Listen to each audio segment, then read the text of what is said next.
کوئی دقت، کوئی یعنی ریسٹرکشن نہیں ہے. آپ بالکل اپنے پیسے، اپنے بینک بیلنس کسی کے بینک اکاؤنٹ میں ڈال سکتے ہیں. لیکن یہاں پہ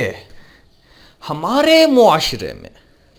بے نامی ٹرانزیکشن اور بے نامی داری کا کیوں آج کل زیادہ چرچا ہے؟ اس کی ایک ہی وجہ ہے. کئی وجوہات ہیں، لیکن ایک وجہ یہ ہے کہ لوگ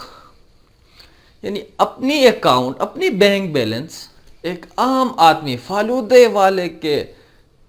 اکاؤنٹ میں کیوں ڈالتا ہے کروڑوں روپے؟ اس کی کئی ایک وجوہات ہو سکتے ہیں. ایک یہ بھی ہو سکتا ہے کہ بھئی میں آپ کے اکاؤنٹ میں ڈال کر جو ہے اپنے آپ کو ٹیکس سے بچاؤں. ایک یہ بھی وجہ ہو سکتی ہے، یعنی اگر میں اپنے اکاؤنٹ میں یہ پیسے رکھوں تو میں نون پرسن ہوں، سیاستدان ہوں، اور ویسے سیاستدان نہیں ہوں، لیکن جو سیاستدان ہیں لوگ ان کو جانتے ہیں، ان کے اکاؤنٹ کو بھی دیکھتے ہیں کہ بھئی اس کے کتنے بینک بیلنس ہیں. وہ نون پرسن ہوتے ہیں، اسپیسیفائڈ لوگوں کے ٹارگٹ میں ہوتے ہیں کہ بھئی یہ شخص کتنا یعنی ٹیکس دیتا ہے حکومت کو. اس طرح اس وجہ سے وہ جتنے بھی اپنے اکاؤنٹ ہے، اپنے بیلنس ہے، ان کو وہ دوسرے اپنے بچوں یا کسی عام آدمی جس طرح فالودہ والے کے اکاؤنٹ سے پیسے نکل رہے ہیں اس کے اکاؤنٹ میں ڈال دیتے ہیں تاکہ کم سے کم حکومت کو ٹیکس پے کرے. ایک یہ وجہ ہو سکتی ہے. یہ لافل نہیں ہے، لیگل نہیں ہے، یہ اخلاقی طور پر بھی اور ملک سے وفاداری کے لحاظ سے بھی یہ وفاداری نہیں ہے. بہرحال لوگ کرتے ہیں. ہاں اگر کوئی بندہ، میں سیاستدان ہوں، میرے بینک بیلنس ہے اور میں ان بیلنس کو اپنے بچے کے نام، اپنے بچے کے اکاؤنٹ میں ڈال دیتا ہوں اور بینیفیشل اونر میں ہوں، میں انجوائے کرتا ہوں کسی بھی وجہ سے، لیکن میرے یہ اثاثے ڈکلیئرڈ ہیں اور میں اس سے ٹیکس بھی پے کرتا ہوں، سب کچھ ڈکلیئر ہے، تو پھر یہ جو ہے اخلاقیات کے دائرے میں ہے، یہ جرم نہیں ہے، یہ لیگل ہے. آپ کسی کے اکاؤنٹ میں اپنے پیسے ڈال سکتے ہیں، لیکن آپ کی ڈس ہونسٹ انٹینشن نہیں ہونا چاہیے. دوسری بات یہ ہے، لوگ اس وجہ سے بھی اپنے پیسے عام آدمی کے فالودے والے جیسے لوگوں کے اکاؤنٹ میں ڈال دیتے ہیں. ایک وجہ اس کی یہ بھی ہو سکتی ہے کہ میں سیاستدان ہوں، ویسے سیاستدان نہیں ہوں، میں نے کرپشن کی ہے، میں نے یعنی کیا کیا ہے، رونگ فل گین کی ہے، پبلک آفس ہولڈر رہ چکا ہوں اور میں نے پیسے کرپشن کی ہے،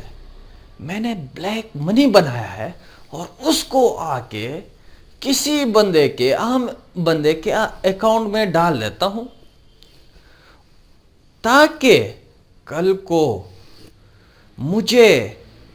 اس کا جو میرے پاس موجود ہے اگر میں پکڑا جاؤں تو میں اپنے احساس سے کم ڈکلیئر کروں اور جو کہ پھر مجھے پکڑا نہ جائے. تو اس وجہ سے بھی لوگ دوسرے کے اکاؤنٹ میں ڈال دیتے ہیں. ایک وجہ جس طرح میں نے ان کو بتایا، یہاں بھی ڈس آنیسٹ انٹینشن شامل ہے کہ بھئی میں نے چوری کی ہے، کرپشن کی ہے اور اس ڈر سے آپ کے اکاؤنٹ میں ڈال دیتا ہوں. کل کو اگر مجھ سے پوچھا جائے کہ آپ نے یہ پیسے کہاں سے بنائے، کہاں سے لائے، تو پھر میں پکڑا نہ جاؤں، اس وجہ سے آپ کے اکاؤنٹ میں ڈال دیتا ہوں. ایک وجہ یہ بھی ہو سکتی ہے کہ بھئی میں اپنے آپ کو ٹیکس سے بچاؤں. دونوں انلیگل اینڈ امورل ہے. ابھی بات آتا ہے کیا بے نامی ٹرانزیکشن جائز ہے؟ جس طرح میں لوگوں کو بتایا کہ اگر ڈکلیئر منی ہے، لوگوں کو معلوم ہے، ٹیکس آپ نے پے کی ہے، تو کوئی مذائقہ نہیں، کوئی غلط بات نہیں. ہاں اگر آپ کی ڈس آنیسٹ انٹینشن شامل ہے، آپ نے وہ پیسہ چوری سے بنایا ہے، کرپشن سے بنایا ہے، کک بیکس لی ہے، اور پھر آپ آگے کسی کے اکاؤنٹ میں ڈال دیتے ہیں، تو پھر یہ جو ہے جرم ہے اور یہ کرپشن ہے، اور اس کے لیے اپنا ایک لا ہے، وہ ہے بے نامی ٹرانزیکشن ایکٹ 2016۔ بہرحال اس ایکٹ پر سرسری نظر ڈالتے ہیں، کیونکہ آج ہم جو ہے یہ کسی کے ریکویسٹ پر یہ لیکچر بنا رہے ہیں۔ اگر ہم اس ایکٹ پر آئیں گے تو ہم ایک ایک سیکشن اس کے ڈسکس کریں گے، لیکن اب کے لیے، اس وقت کے لیے اتنا سمجھ لیجئے کہ بے نامی دار یا بے نامی پراپرٹی لینا جرم نہیں ہے، اور اسی کے ساتھ بے نامی ٹرانزیکشن بھی جرم نہیں ہے اگر آپ کی ڈس ہانسٹ انٹینشن شامل نہیں ہے۔ اگر آپ نے کرپشن کی ہے اور اس کے بعد آپ نے کیا کیا ہے، وہ پیسے جو ہے کسی کے اکاؤنٹ میں ڈالے ہیں، یا آپ نے ٹیکس، اپنے آپ کو ٹیکس سے بچانے کے لیے وہ پیسے، وہ اکاؤنٹ، وہ پراپرٹی کسی کے نام پہ خریدی ہے، یا آپ نے، یہ بھی ہو سکتا ہے، یہ بھی پاسبلٹی ہے کہ آپ نے بینک سے ہیوج اماؤنٹ قرض لی ہے، اور ریکوری کے ٹائم پہ آپ کسی کے نام پر، یعنی اپنے کریڈیٹر کو، جس نے آپ کو پیسے دی ہے، اس بینک کو نقصان پہنچانے کے لیے آپ نے وہ پیسے کسی کے نام، کسی کے اکاؤنٹ میں ڈالی ہو، یا کسی کے نام پر اس منی سے پراپرٹی خریدی ہو، یہ بھی ڈس ہانسٹ انٹینشن میں آتا ہے۔ تو اس وقت منی لینڈر ایکٹ، سوری کچھ زیادہ ہو گیا، اگر آپ کی ڈس ہانسٹی شامل ہو گئی، اگر آپ نے کریڈیٹر کو نقصان پہنچانے کے لیے آپ نے kicks back, commission, corrupt practices سے وہ پیسے بنائے ہوں، تو اگر آپ نے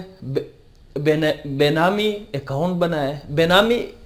دار کے اکاؤنٹ، یا جو آپ کے بے نامی دار ہے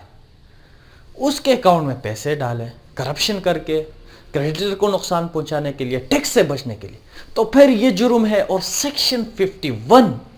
آف یعنی بے نامی دار ٹرانزیکشن ایکٹ 2016 کے نیچے آپ کو 1 سال سے کم نہیں ہوگی لیکن 7 سال تک کی سزا ہو سکتی ہے۔ ابھی ایک بات آتا ہے کہ بھئی یہ تو بہت مشکل ہے کہ بھئی کہاں سے یہ پتہ لگایا جا سکے گا کہ بھئی اس بندے کی نیت میلافائڈ تھا، یعنی ڈس ہانسٹ تھا۔ بہرحال ڈس ہانسٹی کو اٹ از ایزی ٹو سے dishonest intention. It is easy to say that the person has acted in dishonest intention,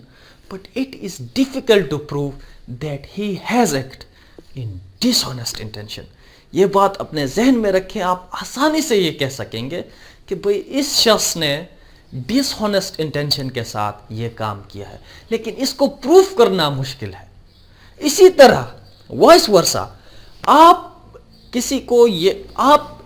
کوئی ایسا ایکٹ کر کے، جرم کر کے یہ کہہ سکتے ہیں کہ بھئی اٹ از یعنی بونافائڈ انٹینشن، گڈ انٹینشن، لیکن again it is difficult to prove your good intention. بہرحال یہ چیزیں بہت اہم ہیں، تو اس کے لیے پروف کرنے کا میکینزم یہ ہے کہ بھئی جو آپ نے وہ پہلے تو یہ دیکھیں گے کہ بھئی جو بے نامی دار ہے، جو اسٹینسیبل اونر ہے، اس سے یہ پوچھیں گے کہ بھئی آپ کے پاس یہ پیسے کہاں سے آئے، آپ نے اتنی پراپرٹی اپنے نام پہ رکھی ہے، آپ فالودہ والے ہیں، اتنی بینک اکاؤنٹ ہے، بینک بیلنس ہے، آپ نے یہ کہاں سے بنایا؟ تو ظاہر ہے اس کی سورس آف انکم یہاں معلوم نہیں ہوتی ہے، تو ظاہر ہے اگر اس کو رگڑا جائے گا تو وہ بتا دے گا۔ جب وہ بتائے گا تو پھر اس شخص کے پاس جائیں گے جو کہ ریئل اونر ہے، جو بینیفیشری ہے، اس کو نوٹس دیں گے کہ بھئی آ جاؤ، اس اوسٹینسیبل اونر کو بھی بلائیں گے، بینیفیشل اونر کو بھی بلائیں گے، اس سے پوچھیں گے، اور یہ لینڈ ایڈمنسٹریشن کا اس کے ساتھ ڈیل کرنا ہے، یعنی FIA کا بھی ہو سکتا ہے، ممکن ہے. بہرحال ہم جب اس ایکٹ پر آئیں گے اس کو ہم پوری طرف دیکھیں گے، کیونکہ یہاں FIA کا بھی کردار ہو سکتا ہے، کیونکہ یہاں یہ بینک کا مسئلہ ہے. بہرحال ان کو نوٹسز ملیں گے کہ بھائی آ جاؤ، کہ بھائی آپ نے اس کے نام پر اتنے پیسے اس کے اکاؤنٹ میں ڈالے ہیں، آپ کے سورس آف انکم کیا ہے،